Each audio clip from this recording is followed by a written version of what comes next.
पूर्व प्रसंग में नंदस्त्वात्मज उत्पन्ने इस श्लोक पे श्रीमदाचार्य चरण की अमुक 2-3 पंक्तियां जो हैं, उन 2-3 पंक्तियों पे श्री वल्लभ जी के लेख के अनुसार कल प्रवचन हुआ। कुछ कारिकाओं के विभाव को जो है वो प्रसंग कह दिया गया। अरे मैं आज हिंदी में बोलने लगे हो भाई। ना, अपनी जो प्रवचन की भाषा है वो ही रहनी चाहिए, व्याख्यान की नहीं। सो लेख के ऊपर जो कल प्रवचन भयो वह में बहुत विस्तृत रूप से जो है वो लेख को आशय हमने यहाँ समझायो।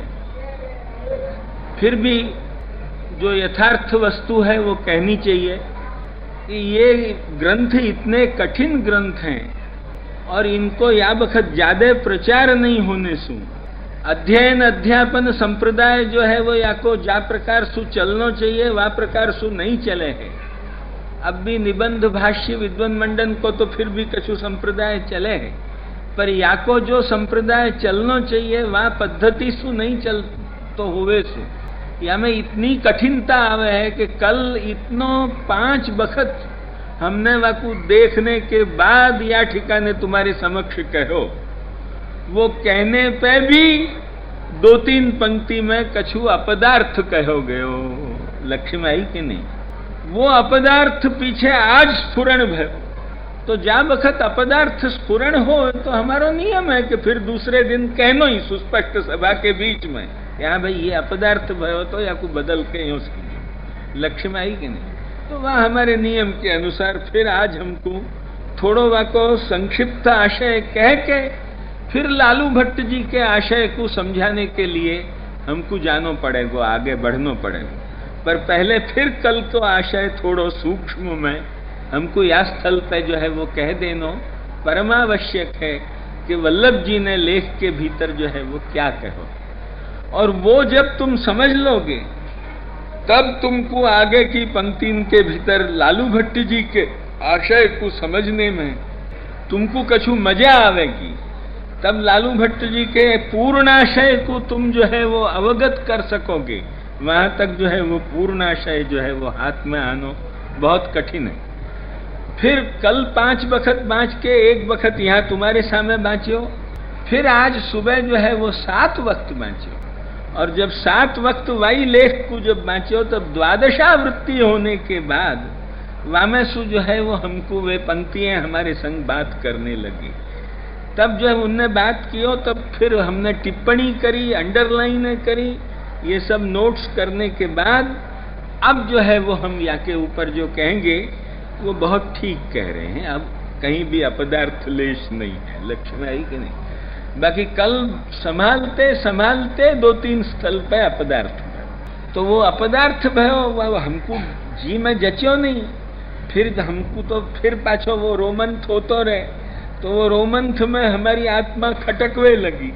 वहाँ यहाँ तो हम वहाँ बखत शीघ्रता में और वो प्रवचनावेश में कह जाए हैं, परंतु पीछे वह रोमंथ में खटके, तो वो रोमंथ में खटके असु जो है वो फिर हमने जो है वो फिर पुनः वाके ऊपर आज 7 बार अध्ययन कियो, और वो करने के बाद अब जो है वो जो कह रहे हैं वो बिल्कुल ठीक।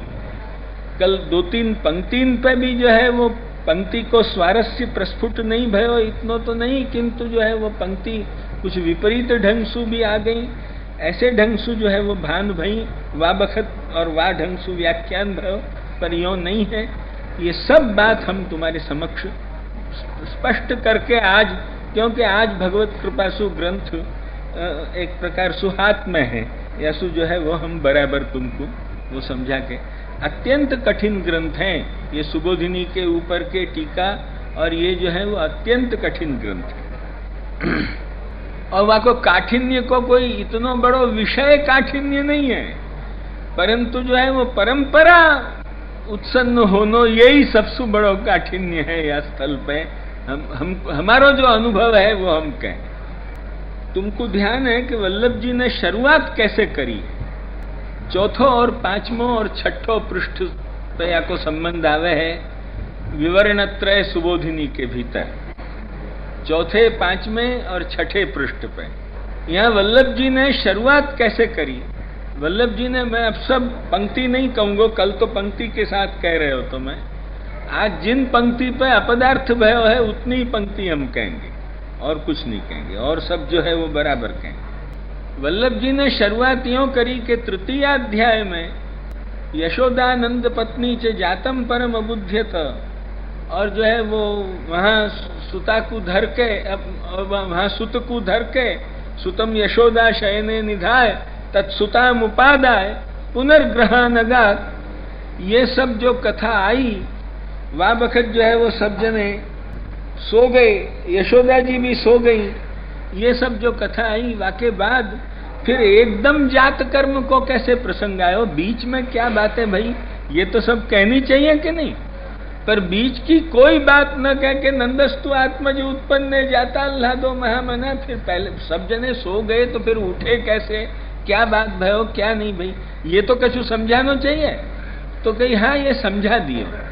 अरे माया ईसु सोए थे और माया निकली कि सब उठे, लक्ष्मी आई कि नहीं असल सोने को कारण क्या है, तो क्यों सो गए पहले, या सोने के कारण को कोई ने अन्वेषण कियो। सोने को कारण હતો कि भाई वो माया वहां ठिकाने हती, यशोदा जी में विराज रही थी, यसु जो है वो माया के कारण सु जो है वो सब सो गए, और फिर माया जन्मी तब और ज्यादा सबको बेहोशी आई। अब जो है वो फिर जब माया वहां मथुरा पहुंची और वहां ठिकाने जो है वो फिर माया सद्यो देव्यम वरंगता, वह बखत जो है वो सब काम जो है वो फिर सब जने उठे, उठाए, फिर हल्ला मचियो चारों तरफ। श्री नंद के जो है वह प्रभु प्रकट भय हैं, यो हल्ला।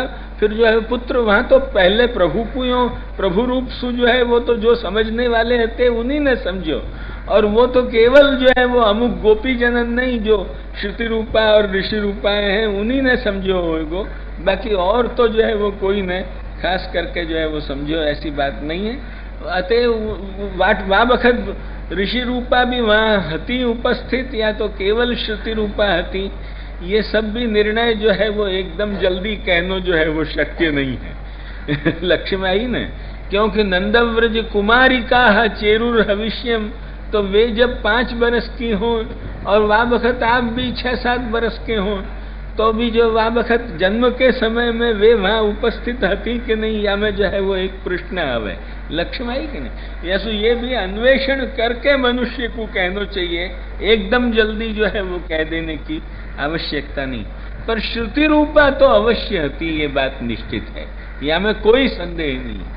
और उन श्रुति रूपान को ही आत्मनिवेदन सूरदास जी ने ब्रज भयो महर के पूत में जो है वो कहो है, ती पहले पहुंची जाए अति आनंद भरी, लई भीतर भवन बुलाए सब शिशु पाए परी।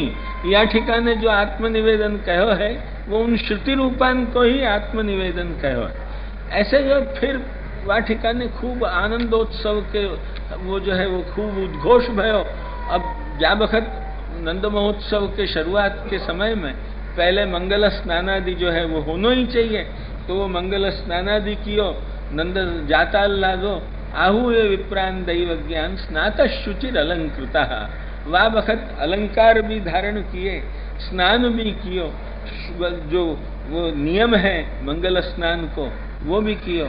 अब जात कर्म करानो आरंभ कियो। यार इसु पीछे को जो संबंध है, माया हट गई, यसु जो है वो सबको उद्बोध हो गयो और सबन ने जो है वो काम आरंभ कियो। ये जो मंगल कार्य है वो आरंभ कियो बालक जन्म के समय को, ये या ठिकाने को कथा संबंध कर। फिर ये शंका वल्लभ जी ने उठाई कि भाई ये काय को जो है वो तुमको जात कर्म करने की, नंदराय जी को पहले तो अधिकार क्या, जात कर्म करने को अधिकार का, क्योंकि वो तो वसुदेव जी लाके वहां धर गए हैं, वसुदेव जी के लाए भय वाठिकाने धरे भय बालक हैं, उनको जो है वो नंदराय जी जो है वो कौन जात कर्म करने वाले, ये जो है वो प्रश्न आया। और भगवान जो है वो तो कोई जन्म थोड़े ही ले है लौकिक बच्चा की तरह, जो वो पुत्र हो वो तो प्रकट ही हो है। ये सब कल हम तुमको बता चुके थे कि अनित्य जननम नित्य परिच्छिन्न समागम नित्या परिच्छिन्न तनौ प्राकट्यम, अतः भगवान तो प्रकट ही हो है, कोई लौकिक की तरह थोड़े भगवान जन्म है। जैसु भगवान जन्मे उनने की पुत्र तरीके जन्मे या ढंग से जो है वो ऐसो कोई भी नहीं है। भगवान जो है वो जन्मे हैं, वो खाली प्रगट भय है वाटिका ने। खाली प्रगट होने से कोई को बेटा थोड़े ही हो जाए। हंस थोड़े ही बेटा हो गए ब्रह्मा को, अथवा तो जो है वो प्रहलाद जी के बेटा नृसिंह थोड़े ही हो गए, उनके सामने प्रगट गए। यो जो है वो ऐसे कोई थोड़े ही हो जाए। प्रगट है वो तो उनके दुख दूर करवे के लिए, उद्धार करवे के लिए आप प्रगट है। खाली प्रगट होवे सु कोई बेटा हो जाए ऐसे थोड़े। तो याको जो जवाब आचार्य चरण या ठिकाने दें कि नहीं, पितु पुत्र माने जो है वो या ठिकाने केवल वह भक्त को उद्धार व तो भक्त की दुख सु जो है वह भक्त को बचानो इत्यादि मात्र काम करने के लिए आपको जो है वो प्राकट्य हो, ये बात नहीं है। किंतु यहाँ तो संपूर्ण बाल लीला और सब लीलान को अनुभव करके उनको जो है वो एक वात्सल्य रस को, उनको जो है वो अपने जो है वो मधुर रस श्रृंगार रस को या प्रकार सु सर्वानुभव जो है वो उन व्रज भक्तन को जो है वो करावे के लिए वाटिका ने उनके बन के मन नाथम मत परिग्रहम जाकू कह सके। मेरो ही जो है वो ये कुटुंब है, यो कुटुंब भाव वाटिका ने स्थापन करके आप जो है वो रहना चाहे हैं। यसु या ठिकाने नृसिंह हंसादिवत प्रादुर्भाव नहीं। वहां तो जो है वो केवल वह प्रहलाद को बचाने के लिए और प्रहलाद के उद्धार के लिए, भक्त रक्षा व को दुख निवर्तन व को उद्धार या के लिए प्राकट्य है। पर या ठिकाने तो आखो एक विशिष्ट आखो कार्यक्रम है कि अपने दिव्य मधुर लीलान के द्वारा उन सभी प्रकार के अधिकारी को निरोध संपादन करके उनको जो है वो परमानंद प्रदान जो है वो करनो, ये या ठिकाने की एक आखी विलक्षण प्रक्रिया है। यसु जो है वो यहाँ नृसिंह हंसादिवन न प्रकटा किंतु पितुः पुत्र, या ठिकाने पितृपुत्र भाव परस्पर नंदराय जी में और खुद में एक जो है वो पिता, एक जो है वो पुत्र, या प्रकार को जो है वो परस्पर पितृपुत्र भाव स्थापित करके आप लीलार्थ अपनी स्वेच्छया व भाव को आविर्भूत कियो। उनमें तो क्या नहीं शक्ति है, करतुम अकर्तुम, वो जो करे हैं यच्चिकेत तत्सत्यम, वो जो कुछ करे हैं वो जो है वो परम सत्य है। उनने जब यह प्रकार की इच्छा करी तो वो पितृपुत्र भाव स्थापित करके आए हैं। या सु इनको अधिकार है। लक्ष्मी आई कि नहीं, ये पितुः पुत्र ये पंक्ति है। अब या ठिकाने थोड़ी अपन सुबोधिनी जी की भी पंक्ति इनको एक वक्त जरा ध्यान में ले लें। सुबोधिनी जी या ठिकाने कहा अपन को कहे, सुबोधिनी जी अपन को कहे या ठिकाने पितुः पुत्र अतो नंदो जात कर्म कारयामास इति संबंधा। ये पिता को पुत्र है। यासु जो है नंद जी ने जो है वो जात कर्म कियो, क्योंकि आपने लीलार्थ वहां पितृपुत्र भाव आविर्भूत कियो है। और जो भगवान आविर्भूत करे हैं वो परम सत्य रूप सु हो है, परमार्थ रूप सु। अतएव लीलार्थ वाटिका ने आपने पुत्रत्व संबंध स्थापित करके प्रकट भये हैं। ये जो है वो भले लौकिक रूप सु जन्म न हो, या ठिकाने नित्या परिच्छिन्न तनु है या सु प्राकट्य हो सके, ये सब बात ठीक है। फिर भी लीलार्थ पुत्र भाव आपने स्वीकार कियो है, उनमें पितृभाव मान्यो है। यासु जो है वो नंदराय जी को जात कर्म करने को अधिकार है। वो पुत्र भाव भगवत स्थापित होवे सु श्रुतिन की भी वाटिका ने ब्राह्मणन के द्वारा प्रवृत्ति निस्संदिग्ध है। वह में जो है वो कोई अप्रामाणिकता को, भ्रांति को लेश नहीं है। और जो वाटिका ने बड़े सुंदर वेद वेदता ब्राह्मण आए हैं, यावतीर वही ऐसी श्रुति या ठिकाने आचार्य चरण भी यावतीर वही देवता स्ता सर्वा वेद विधि ब्राह्मणे निवसंति तस्मात् ब्राह्मणेभ्यो वेद विद्यो दिवे दिवे नमस्कुर्यात् इत्यादि जो वो सब जो है वो कह रहे हैं, उन वाक्यन को आचार्य चरण भी यास्ते। तो ऐसे जो ब्राह्मण लोग आए वे सब कोई भ्रांत हो, ये बात नहीं है। उनने भी जो कुछ कियो है वो बहुत भगवत लीला को समझ के कियो है। यासु जो है वो पितृपुत्र भाव स्थापित होवेसु वाटिका ने भगवत स्थापित होवेसु वाटिका ने नंद जो जात कर्म कर रहे हैं वो बहुत ठीक कर रहे हैं। ये जो है वो वल्लभ जी ने जो है बताया। लक्ष्मी तू शब्द पूर्व कथा व्यावर्तयति वाकु भी वल्लभ जी या ठिकाने बतावे। तू शब्द पूर्व कथा व्यावर्तयति मैंने कहा कि वसुदेव जी की तरह स्तुति क्यों नहीं करी, उन्होंने कि ना वो कोई जरूरत नहीं है। वह ठिकाने तो अलौकिक भाव को प्रकट करके ही प्रकट भय हैं, और या ठिकाने तो जो बभूव प्राकृत शिशु मैंने अपने स्वरूप और स्वभाव को जो है वो सर्वथा यों के यों जो है वो सर्वथा अक्षुण्ण रखते भय जो है वो आप प्राकृतानुकरण जो है वो कियो बालक जैसे बन गए, परंतु वो रूप तो वही लोक वेदातीत को द्विभुज रूप है। या सु जरा भी कोई अपनो स्वरूप और स्वभाव में जरा भी अन्यथा वो नहीं कियो है। ये सब हम तुमको खूब विस्तार से समझा के बभूव प्राकृत शिशु पे कह चुके हैं, अतएव अब कहने की कोई जरूरत नहीं है। 3 दिन तक हमने तुमको कहो तो या श्लोक के ऊपर, या सो अब यहाँ पे कोई अधिक कहने की आवश्यकता नहीं। वो जो बभूव प्राकृत शिशु होके आए हैं तो यहाँ तो वो लोकवत ही अपनो स्वरूप दिखा रहे हैं, है पूर्ण अलौकिक, वहां में कोई लौकिकता को गंध नहीं है। न लौकिक प्रभु कृष्णो मनुते नैव लौकिकम, परंतु जो है वो पूर्ण अलौकिकता होते भय भी आप वह वक्त लोकवत अपने स्वरूप को दिखा रहे हैं। यस यहाँ कोई शंका भी होने की जरूरत नहीं है, और जो है वो न कोई न स्तुति करी। ये सब पूर्व कथा सु यहाँ भिन्न प्रकार है। ये नंदस्तु, ये तू शब्द ने जो है वो बतायो लक्ष्मी, नंदस्तु आत्म जो उत्पन्न या तू शब्द ने का काम कियो, उनने की तू शब्द ने जो है वो ये काम कियो, नंदस्तु यानी